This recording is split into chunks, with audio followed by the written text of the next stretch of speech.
New Thinking Aloud is presented by the California Institute for Human Science, a fully accredited university offering distant learning graduate degrees that focus on mind, body, and spirit. The topics that we cover here. We are particularly excited to announce new degrees emphasizing parapsychology and the paranormal. Visit their website at cihs.edu.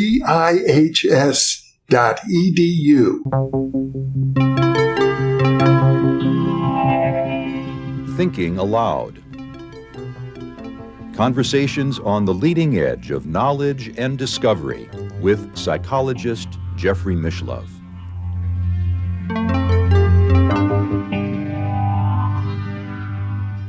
Hello and welcome. I'm Jeffrey Mishlove.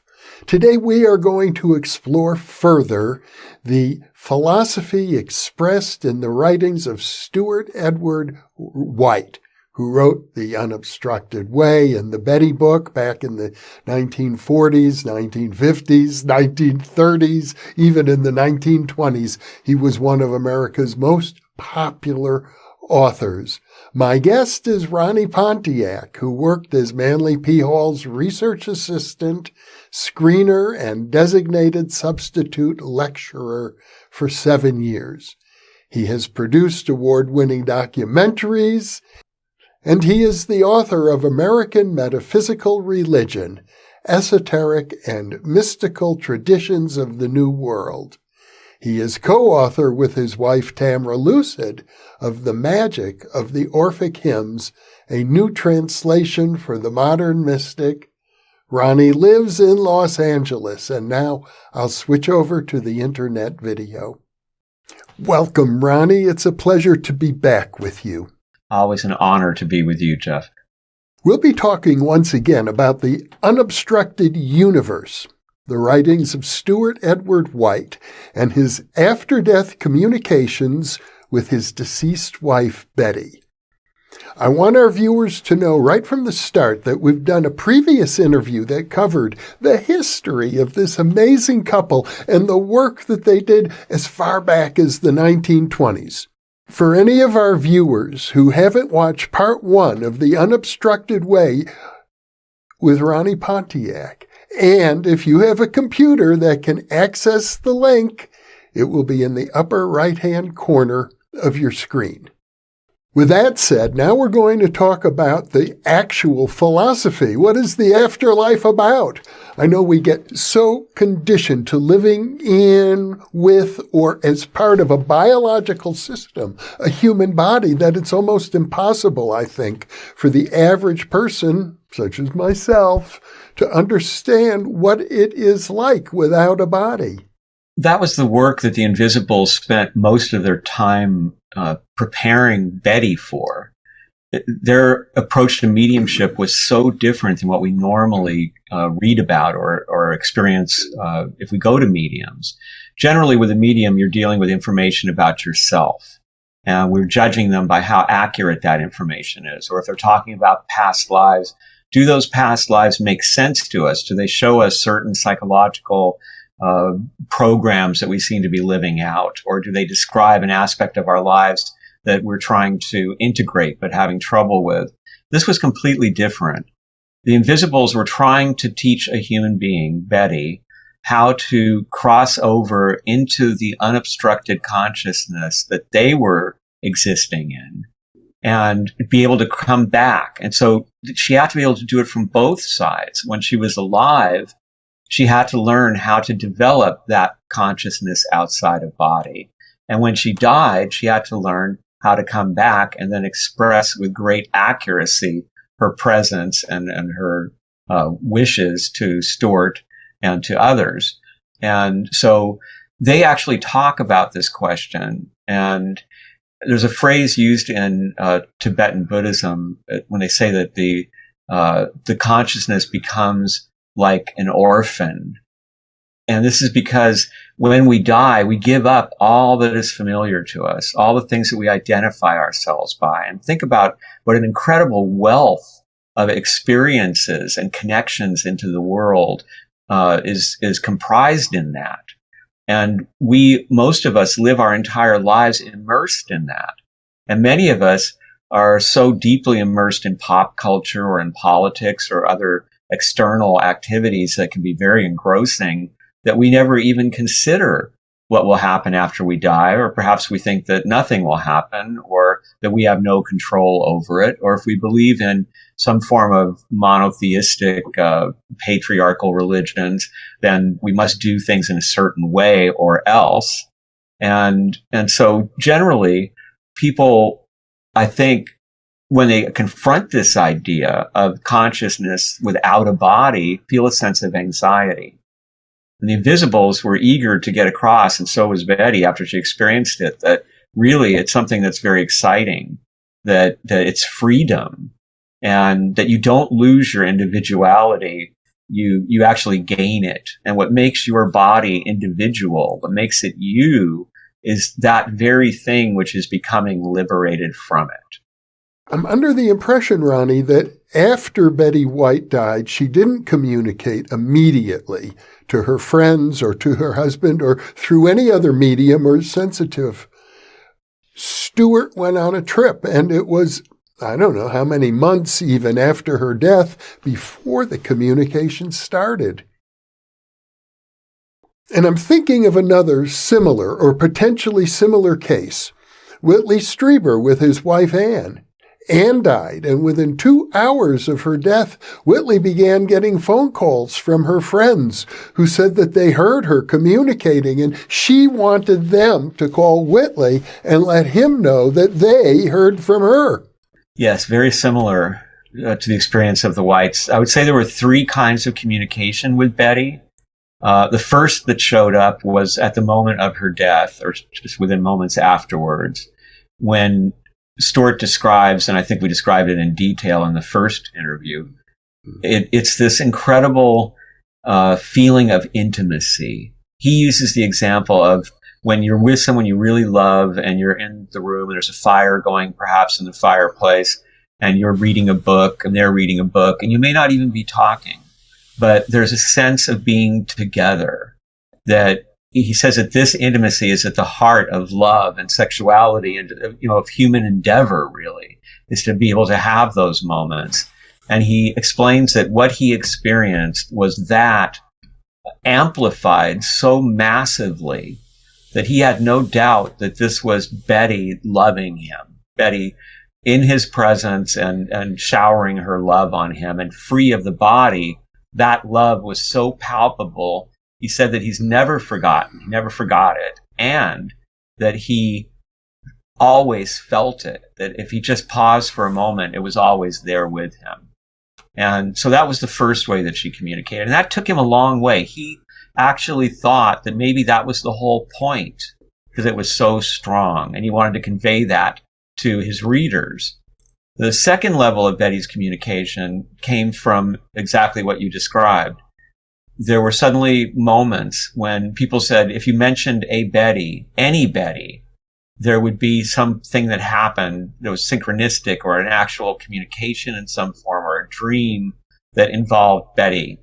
And many people reported that they felt this urge to let him know. So he received letters and phone calls from many people, friends and strangers, who said that Betty had in some dramatic way made her appearance known.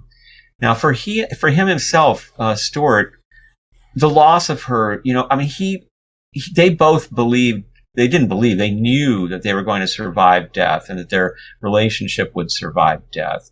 But the absence of her presence, and he admits this in several of the books, her merry sense of humor, her beauty and her innate ability to keep him in love, and not just with her, but with life and with the world, was suddenly gone. And very poignantly, the beautiful garden that she had made for them, which was gathered together from all the continents and places they had visited, and which was filled with these exotic, gorgeous plants, began to die. And he hired the very best people, including a very famous Italian botanist, to try to save these plants, and they just died. It was as if Betty wasn't there taking care of them, they really weren't interested in sticking around.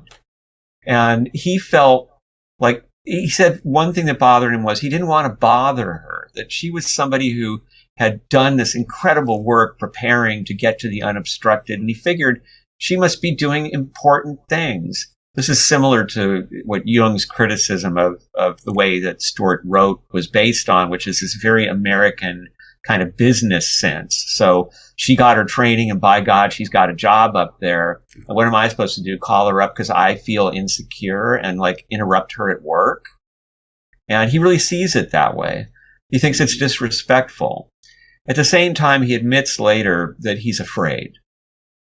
He's afraid that if he goes to a psychic, that what comes back to him through the psychic will be trivial, or in some other way will really shake his faith in his process and leave him wondering, why didn't she come back to communicate if she's really there? And the resolution came, months, almost a year, I believe it was, after her death, when he decided he didn't want to stay in that house anymore, or the plants had died and her footsteps were no longer ringing in those rooms. These beautiful wood-paneled rooms with a big grand wooden staircase. It's a really gorgeous house. And he decided to go stay with friends. They've been begging him to come stay and be comforted. And he went across the country. This is about a year before Pearl Harbor. He went across the country, staying with friends and hearing stories about how Betty had communicated. The last ones that he visited, and this was deliberate because he was the most afraid of being with them, with Joan and Darby, as they were nicknamed, or Darby and Joan, because they had been real guides for him and for Betty in the process of the exploration that they did of the unobstructed. And some of their ideas were based on work that was done by Joan and Darby.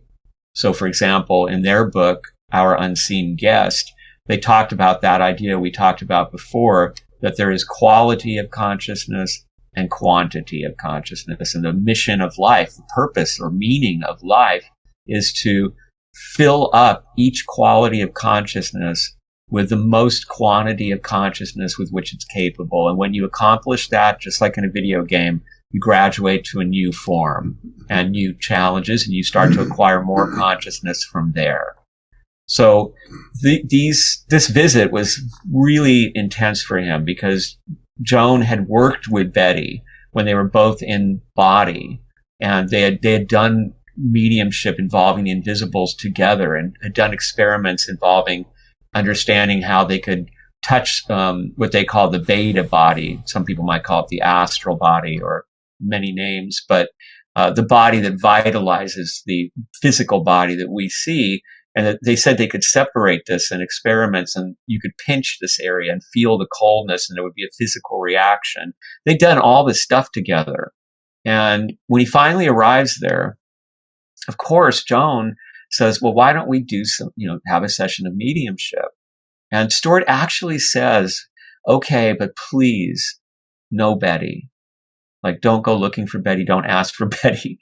I'm okay. I'm okay with Betty where Betty is. I feel her, and I don't want to go there. And Joan understood. And she said, of course, we won't. All right. We'll just talk to my guide.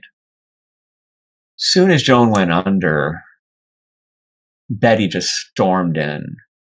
And the first thing she did was say, Stewart.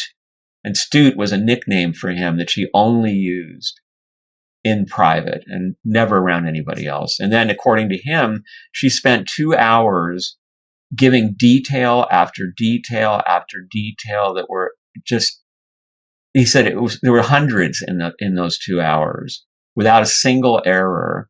And some of it was so embarrassing that she had to tell him, it's okay, Joan won't remember what I'm saying. So he came out of that. I mean, it was the ultimate culmination of all their work together.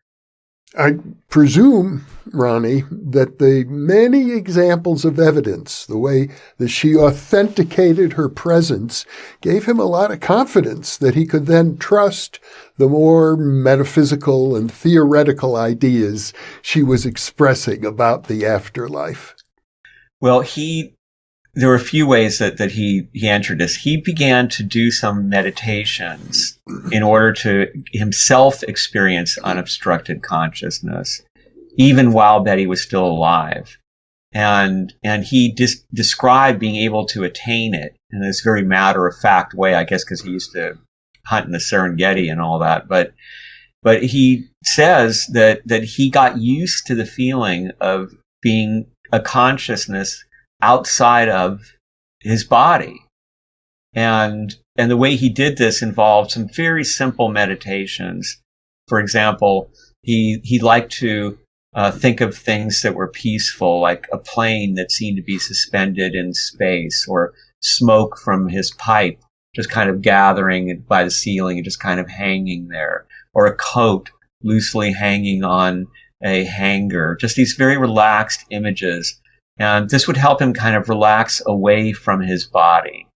And once he had achieved that, he found that he, his consciousness could be in different places. And he began to think that this was an explanation for telepathy and for remote viewing, that was the natural consciousness that we have, but that is hidden when we are in a body.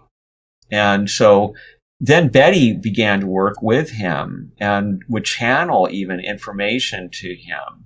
He would spend an hour meditating, and she had a blue room. That was her room where she loved to meditate. And he would spend an hour every morning in the blue room.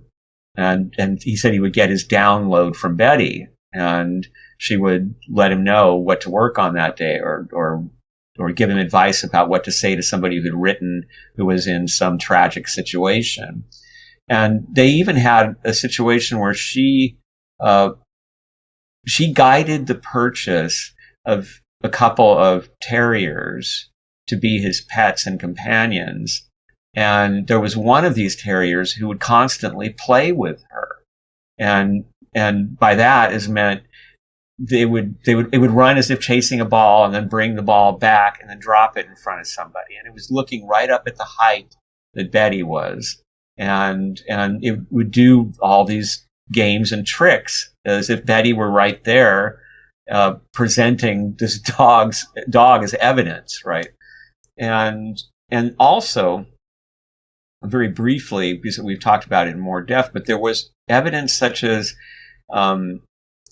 Joan was compelled to buy this red Chinese carved box, and she didn't understand it. She didn't need it. When she went to the store that she didn't want to go to, on a bus she didn't want to take, she found one that she had to have. They told her it was all sold out.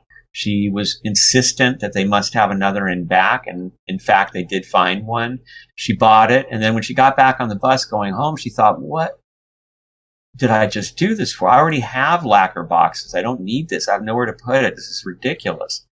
Well, when Stewart showed up, one of the first things that Joan said was, Stewart, you've got to pay Joan back for that lacquer box. I compelled her to buy it. Ask her about it. And she said, the important thing is the carving of the birds on it. It's a gift from my sister.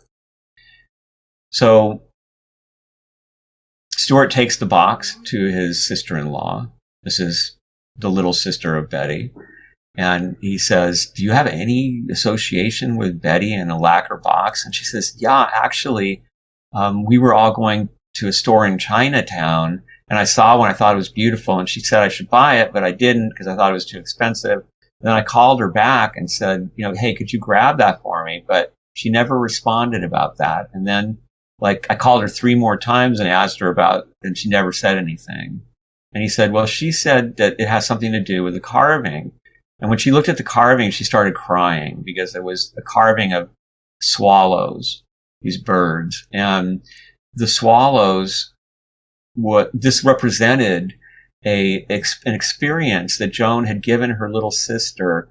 I'm sorry, not Joan. Betty had given her little sister every year in spring, when the swallows would build a nest in a tree and they would have their little hatchlings, and she would help her little sister crawl up into the tree and watch these swallows year after year.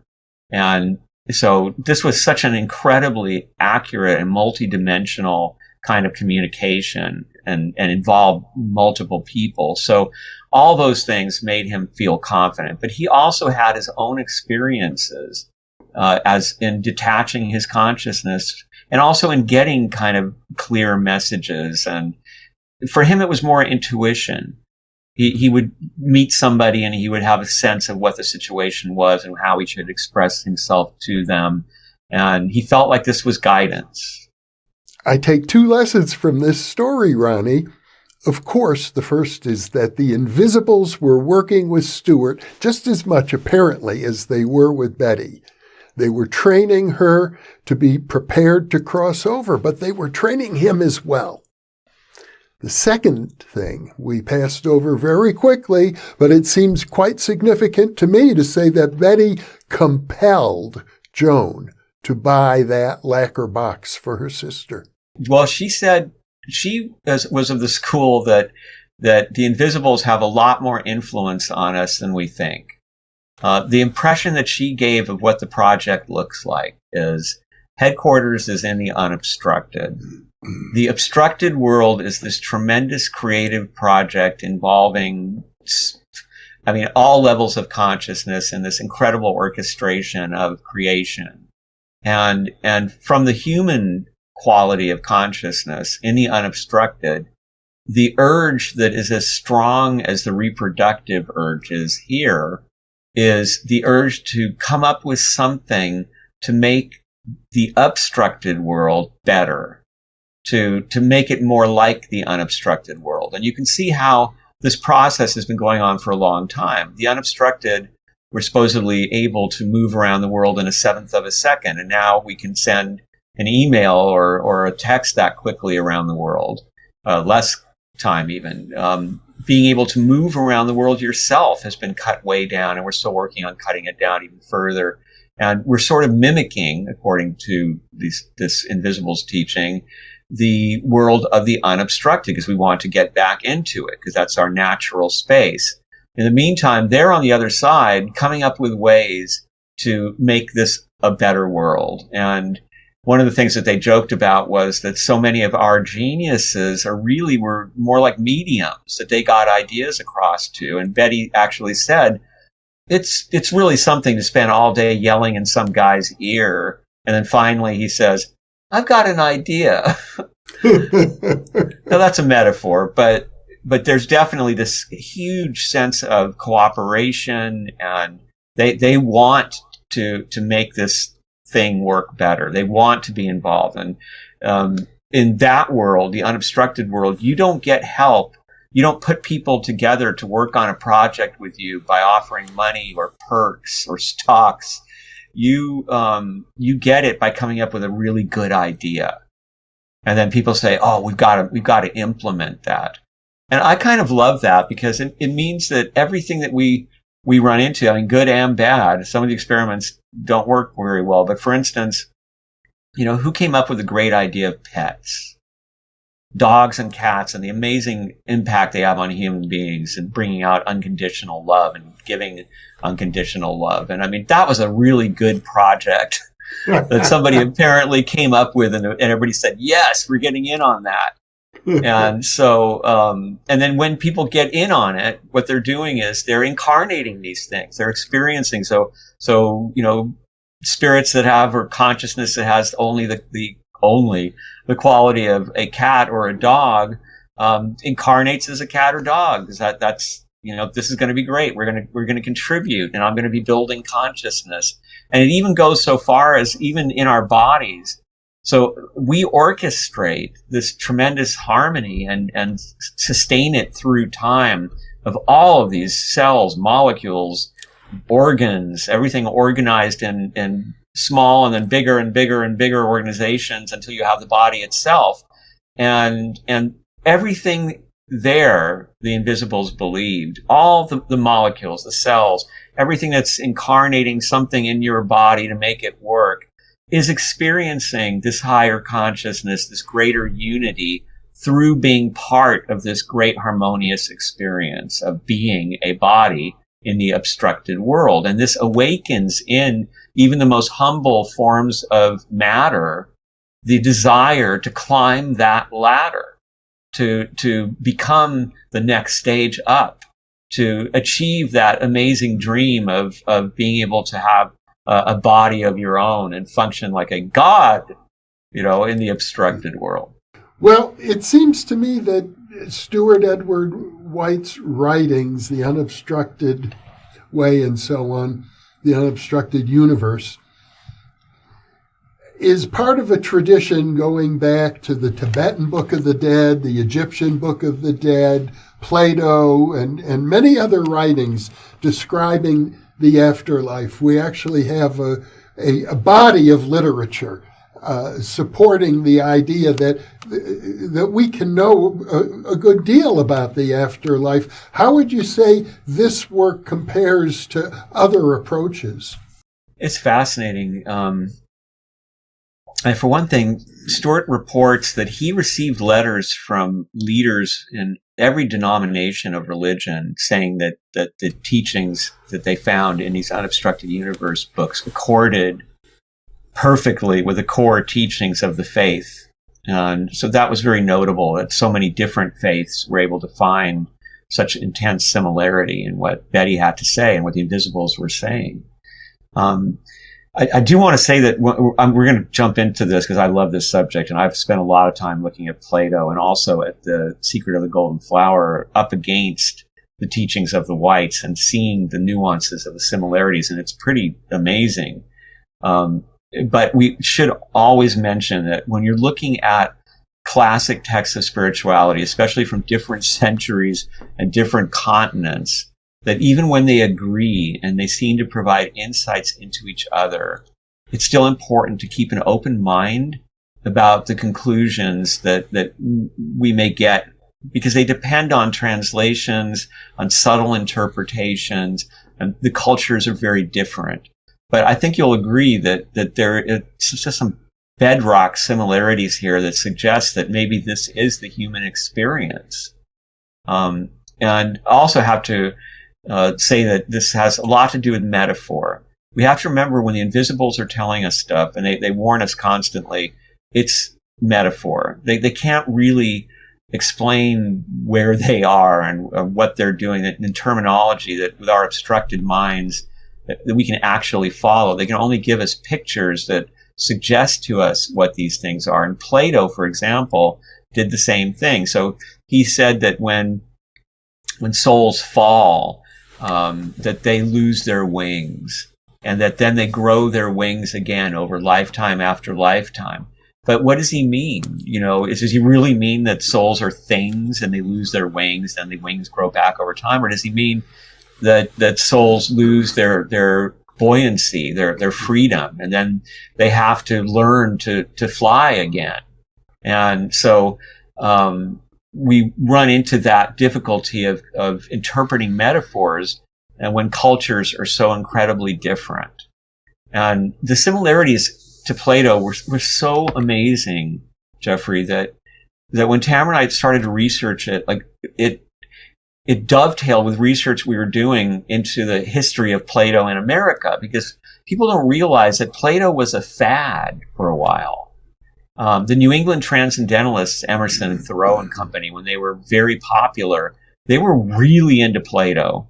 And there was a guy named Hiram Jones whom they nicknamed the American Plato, and he would give these 3, 4, 5 hour lectures on Plato. And one of the dream vacations for people at that time was to go hear him and have a picnic or maybe row a boat a little bit while he's talking about Plato.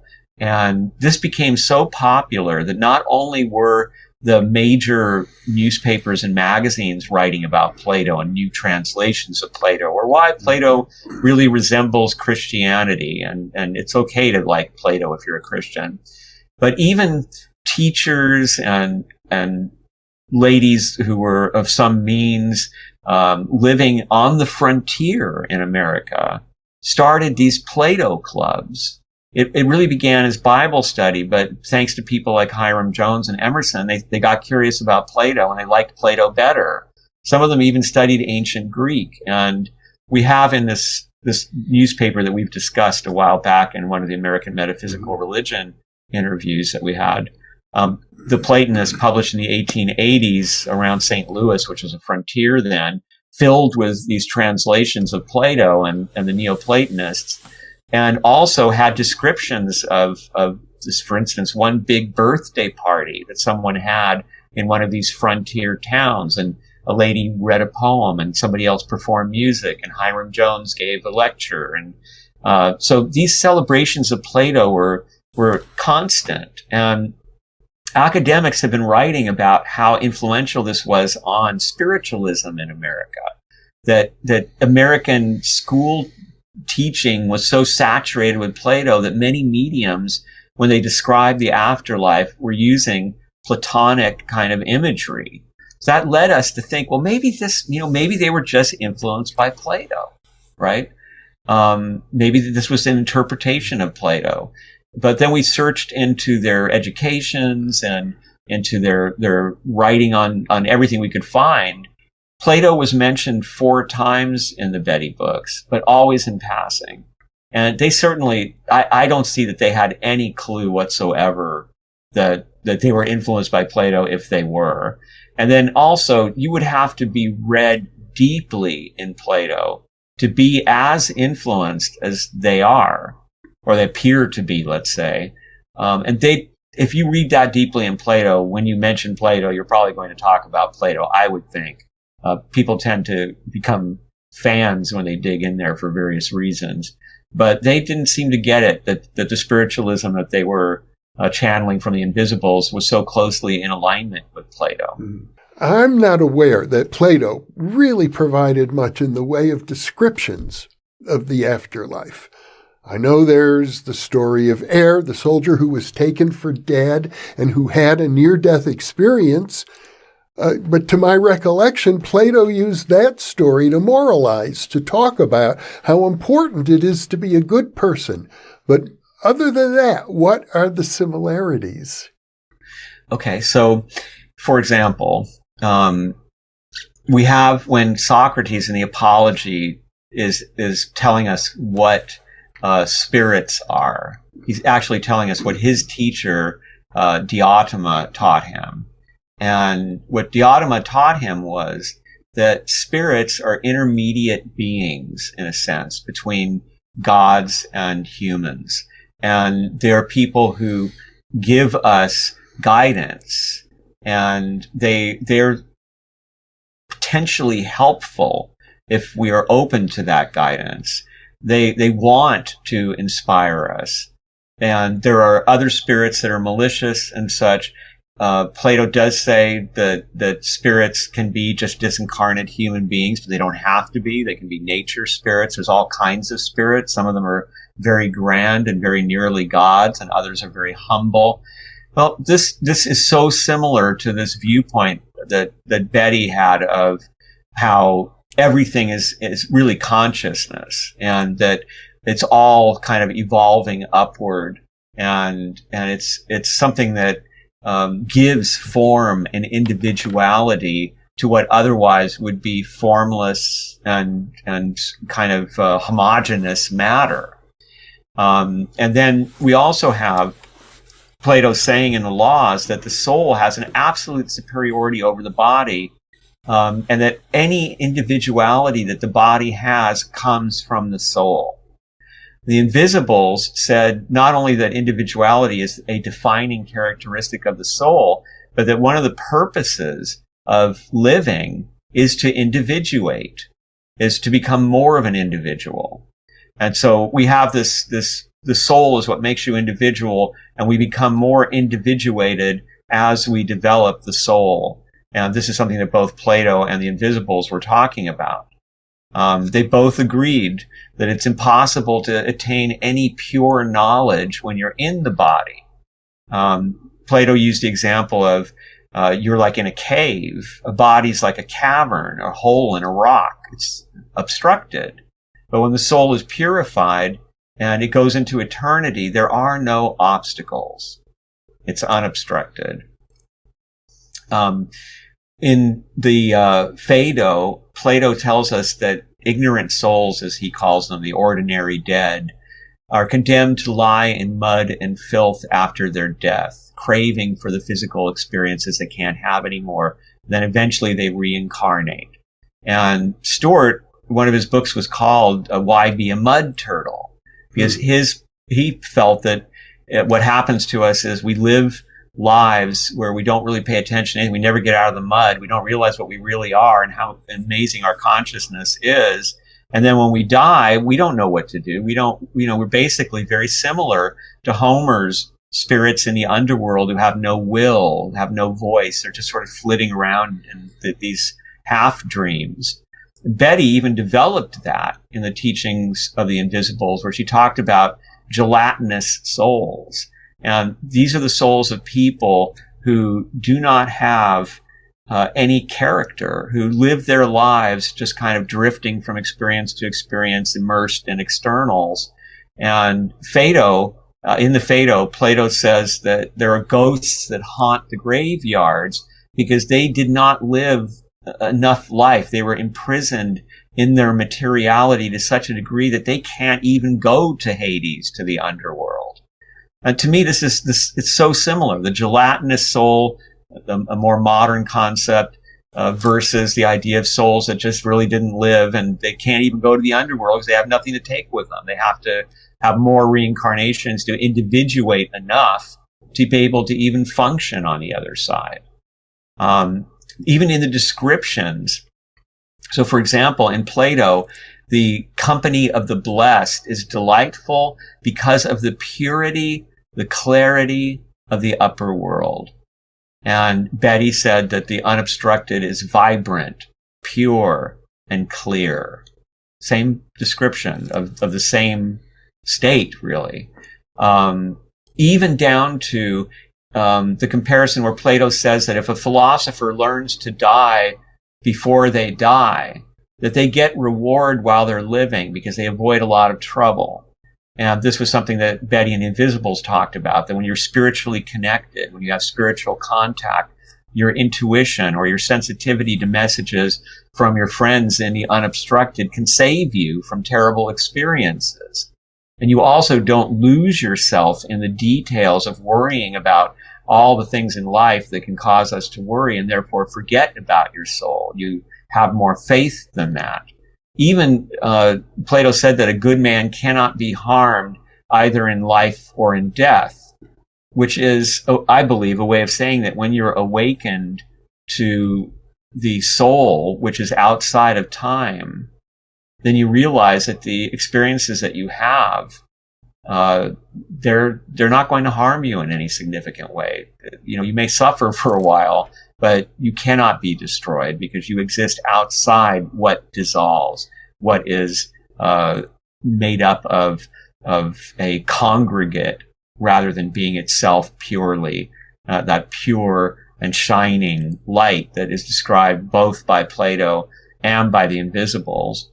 And then there's some really like look, get a load of this one. I'm going to have to quote this. This is from the Phaedrus. Plato says, "Soul universally cares for the soulless and ranges throughout all heaven, passing into various forms." I would probably have translated that throughout all the universe, passing into various forms.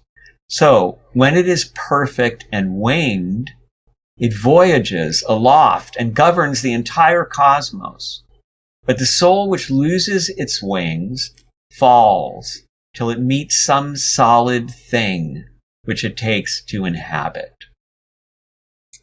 And that's spiritualism, I think. I mean, this is, here we are. We come from a place where we can, if we want, expand our consciousness to experience the universe.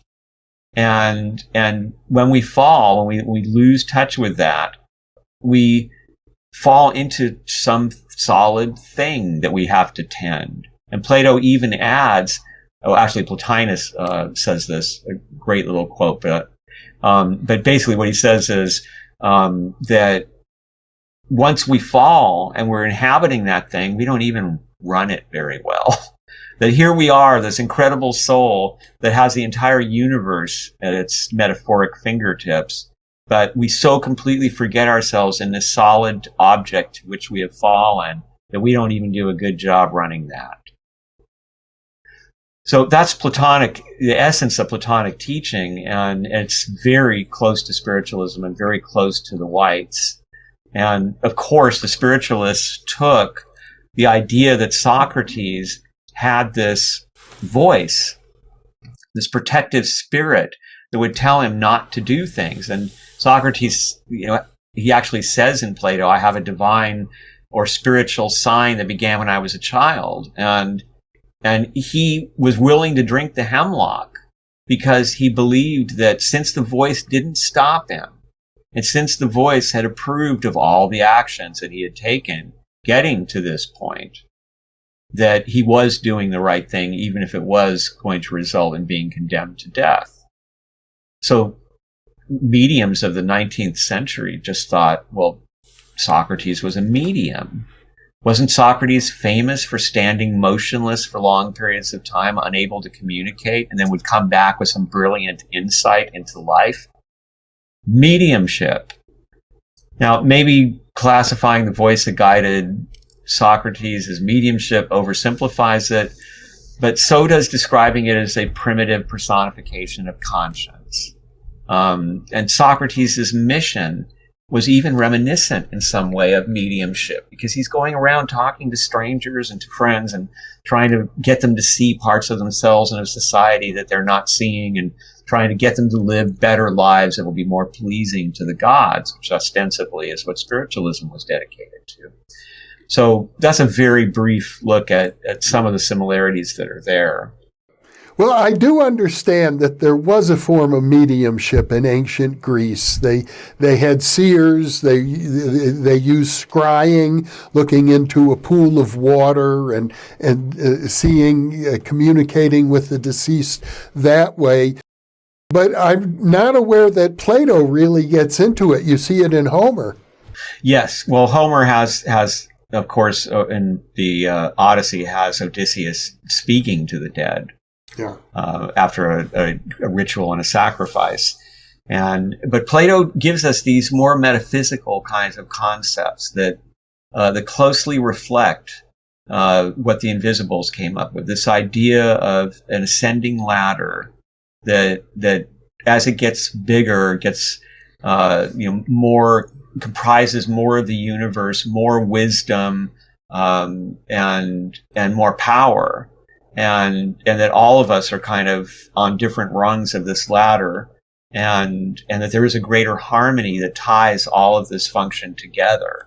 So while he didn't go into descriptions of what it feels like in the afterlife, he did provide a framework talking about reincarnation being required for the soul to purify itself. And of course, we have Socrates saying that no one should ever commit suicide because you're like a soldier, and the life you've been given that's your job. You're supposed to guard that little bit of the universe for the gods. But at the same time, Plato suggests that maybe it's not just that. Maybe it's that the gods give us that job because we need to be kept safe, and safe from being destructive to ourselves and to creation. And the only way to do that is to put us into a prison, which is our bodies, and let us mature there. Let us learn there. Let us develop the kind of consciousness that will allow us to participate. Well, it certainly does open up one's mind to thinking in terms of all sorts of larger possibilities that would not otherwise occur to people. I think so. And I think it lies at the heart of Western esotericism. So much of, if you look at, for instance, the New England Transcendentalists, who were influenced not just by Plato, but also by whatever they could get of Eastern philosophy and religion, this created in Emerson the experience of, he said he felt like his entire head had turned into a giant eyeball, and he could see the whole universe at once lit up. This led Buck to write his book on cosmic consciousness and to hold up various writers and philosophers and known and unknown scientists and such as examples of the achievement of consciousness that was cosmic. And that included his favorite example, Walt Whitman.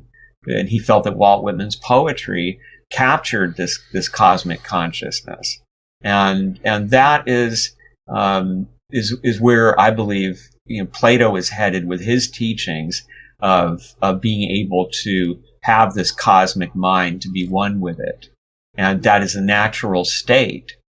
And the Invisibles had the same idea, that a soul in its natural state can expand to experience the entire universe or down into the tiniest iota, and can pass through anything. And this was part of the Invisibles' ideas and teachings about why human beings have this incredible heritage of limitless creativity.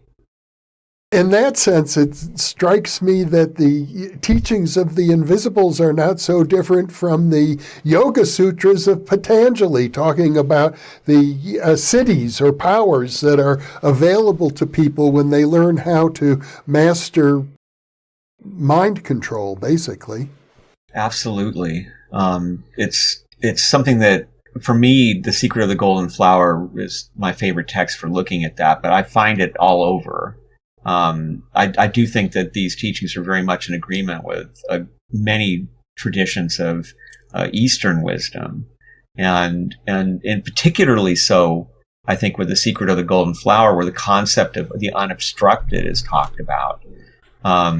If you look at the Taoism of the Quan Zhen school, the goal is to gain immortality. And you do this by recovering what they call the radiant spirit, or one's real nature. And that exists without beginning or end. It's outside of time. And when we progress in this, we get healthier. We have greater longevity. We experience an inner peace, and we are able to avoid trouble.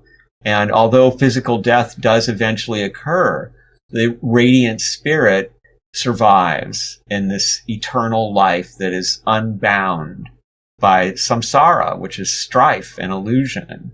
So unbound, unobstructed.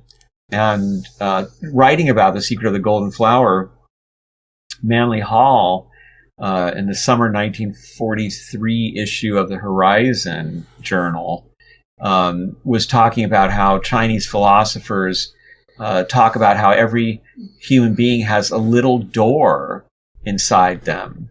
And when they know how to open that door, the self, with a capital S, flies out and goes to everywhere and can be everything or anything, and loses forever its sense of limitation. And he said that when that happens, that birth and death no longer limit the soul, because the soul has now achieved its higher consciousness, and so it can be incarnate and still have that freedom.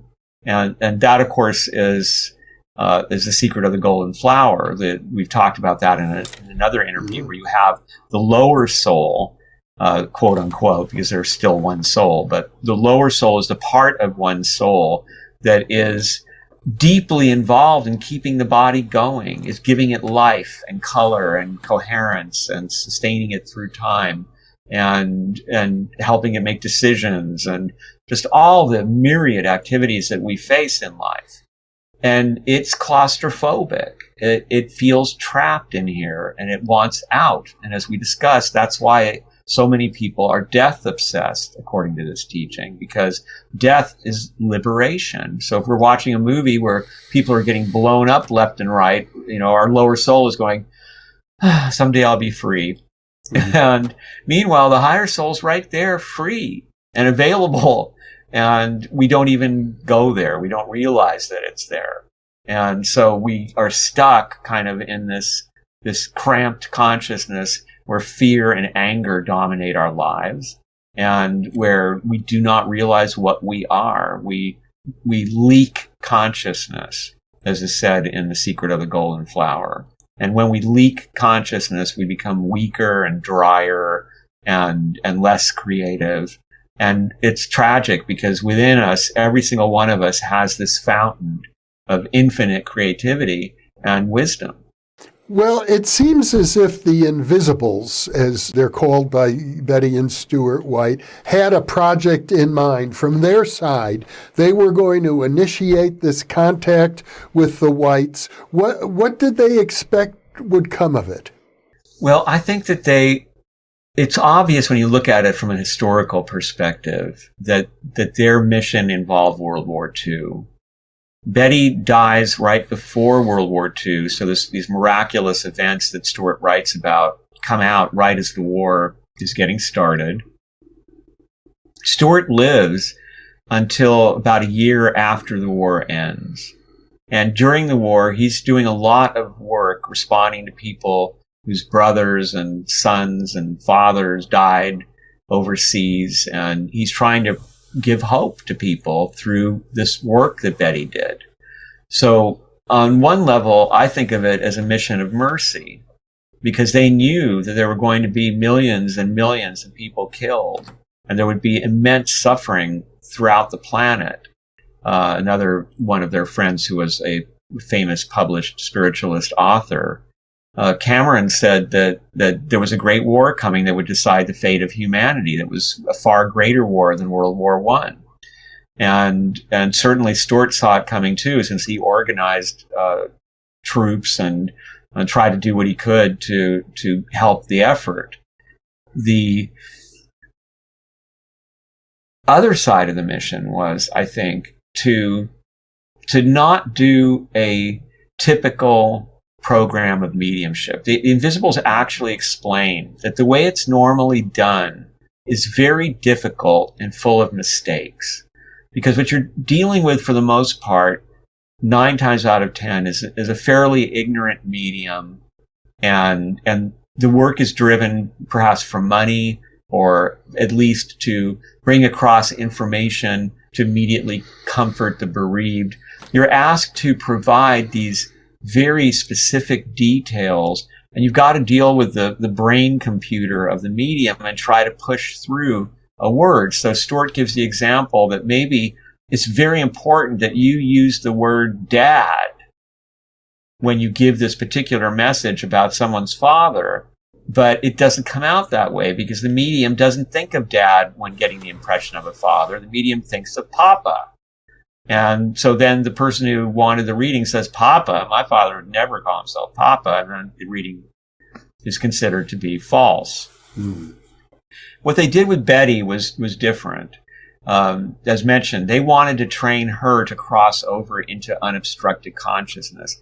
They clearly wanted to demonstrate that we can all achieve that. And the books are very dedicated to encouraging us, and it gives us simple exercises to achieve this knowledge and to develop the actual experience of unobstructed consciousness.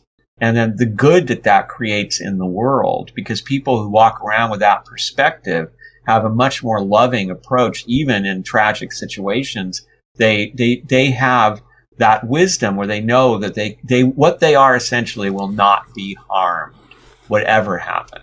Mm-hmm. And so this can be taken to an extreme on the one hand by the samurai philosophy of, every day you expect to die, and therefore, since you're hoping to die in battle, you're not crippled when you're fighting with the fear of it.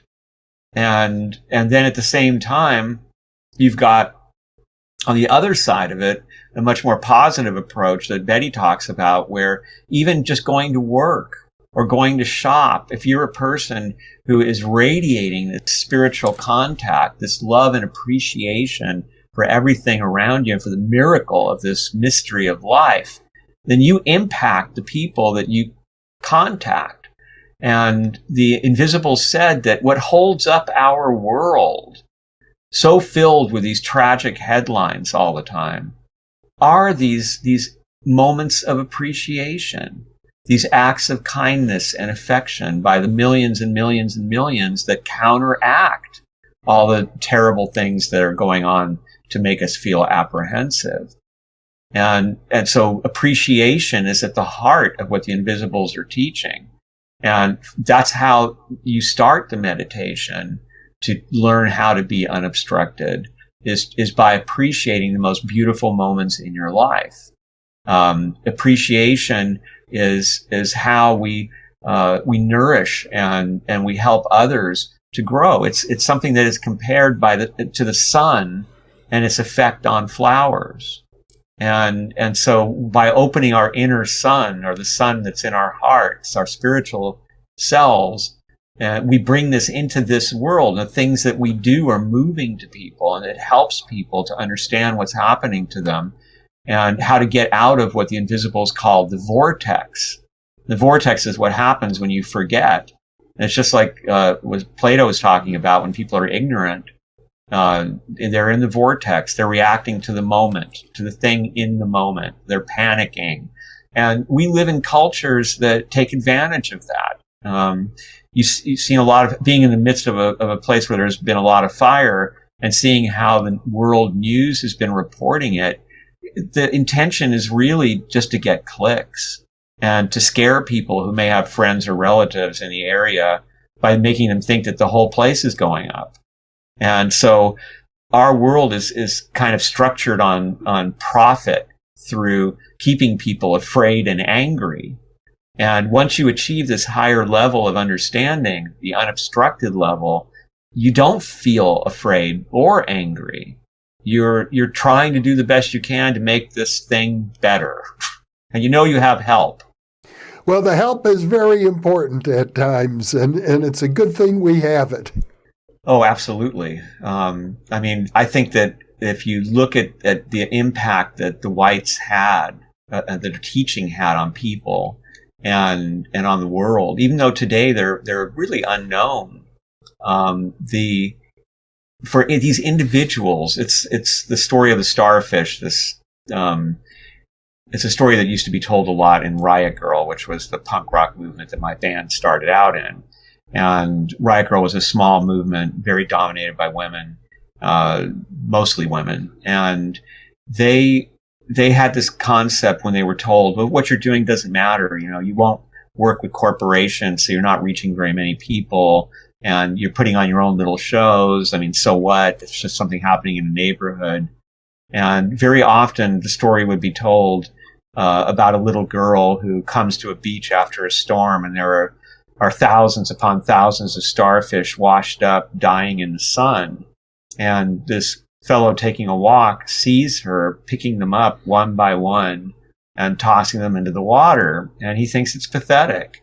So he walks up to this kid and he says, why are you doing this? I mean, you should go do something fun. I mean, you're not helping. I mean, thousands of them are going to die. It doesn't matter what you're doing. And she throws in another one and says, it mattered to that one. And that was the philosophy of Riot Girl. It mattered to that one, to the one person that was reached, whose life was changed because the truth was told about what it was really like to be a young woman in society when no one would really talk about just how terrible it could be. And so this is the same thing that's happening here with the teaching of the Invisibles and the presence of somebody who's awakened to that higher level of consciousness. This is the it mattered to that one philosophy.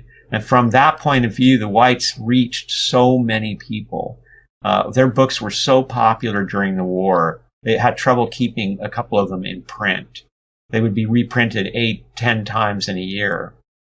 And so much comfort was brought to people who read these ideas. And I have to say that even when I've gone out and talked about the philosophy of the Invisibles with people, I hear from a lot of people, yeah, that's it. That is it. That's how it works. It has that kind of a logic to it that makes us feel like, now I understand what we're trying to do here.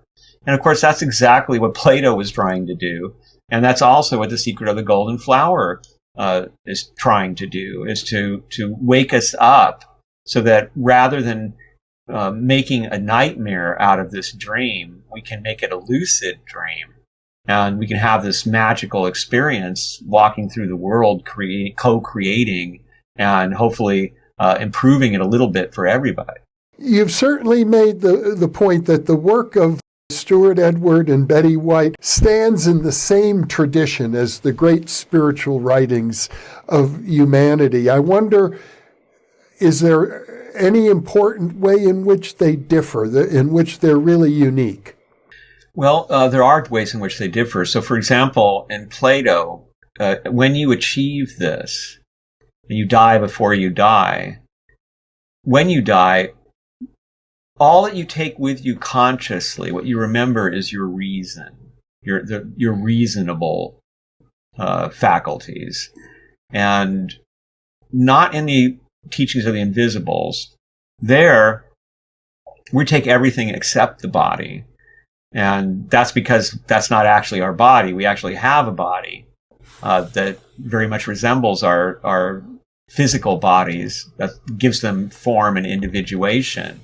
But we take our emotional memories, we take all of it, because according to Betty, this life is like a laboratory.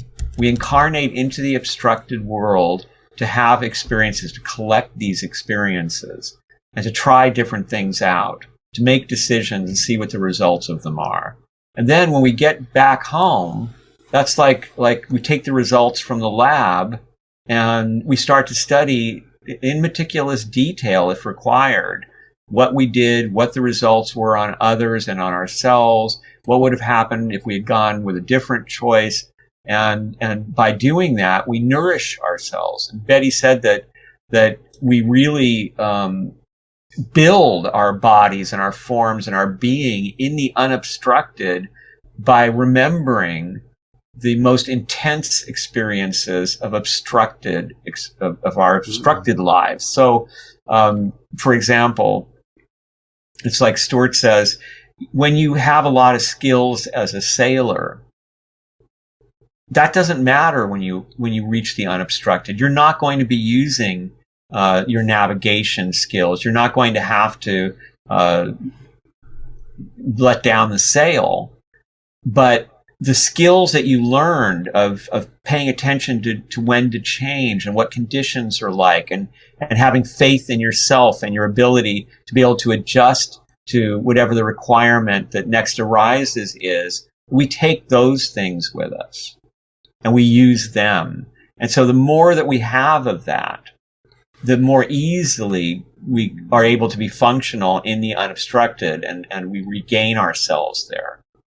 Well, Ronnie Pontiac, this has been, as always, a delightful discussion. We've learned a great deal from these two conversations about Stewart and Betty White and their important, although forgotten, contributions to esoteric culture. Even if forgotten, still very important. And I want to add, there's so much more. I really want to encourage anybody who's interested to find these teachings, because we're only able to scratch the surface. And just to leave you all with an example, the idea, one of the sayings that they give as being a pillar of life is attention is existence. And we can talk about how that is almost exactly paralleled in Plato and in The Secret of the Golden Flower and many other traditions. But the important thing is, where are we going to put our attention? And how we exist and what we represent in the world and the existence of the world, the existence of others, is defined by that. And so we can choose where we put our attention. And in times like these, it's very important to realize that, because here we have a teaching that was given during World War II, millions being slaughtered, culminating in the detonation of 2 atomic weapons. And these teachings helped people to develop themselves, to be patient, to have faith in the future, to have hope, and to feel. And some of them were able to achieve this consciousness outside of time, even while they were sojourning through time. And to me, that is an incredible achievement. And the fact that they never tried to commercialize it, they didn't turn it into a cult, they didn't try to make themselves famous with it, they just put it out there, and when it mattered most, it mattered most. But we still have access to it, and during our own difficult times, we can choose where we put our attention, and that will be what the decisive factor is in what kind of existence we have. Normally when we do an interview like this, my guest has already published a book on the topic. And I know in your case, you have such an encyclopedic knowledge base that we've done many interviews where you haven't written a specific book about it, such as the one we did of the great Renaissance esoteric figures, Ficino and Pico del Mirandola and so on. In this case, however, your book, I think it's worth announcing. You have written a book, The Unobstructed Way, and only now you've just signed the contract, so our viewers can look forward to your book being released, hopefully sometime within the next 12 months or so. I'm told it may be as soon as within the next 6 months, which would be really lovely. And that's thanks to you who introduced us to the publisher, White Crow. And this is a book that Tamra and I have been working on for a long time. And we're really delighted to finally be able to give a book to the people who've asked us for one. And it's very exciting. Well, Ronnie, once again, it's a joy to be with you. I hope that we do many, many more interviews. Everyone is exciting for me to be in the presence of all of the wisdom that you've accumulated. So thank you so much for being with me. Oh, that's so kind. Thank you. I also want to let people know that if they want to see or listen to an earlier version of The Unobstructed Way, if they just search Unobstructed Way on YouTube, they'll find me going into much greater detail on my own channel. Wonderful. And for those of you watching or listening, thank you for being with us, because you are the reason that we are here.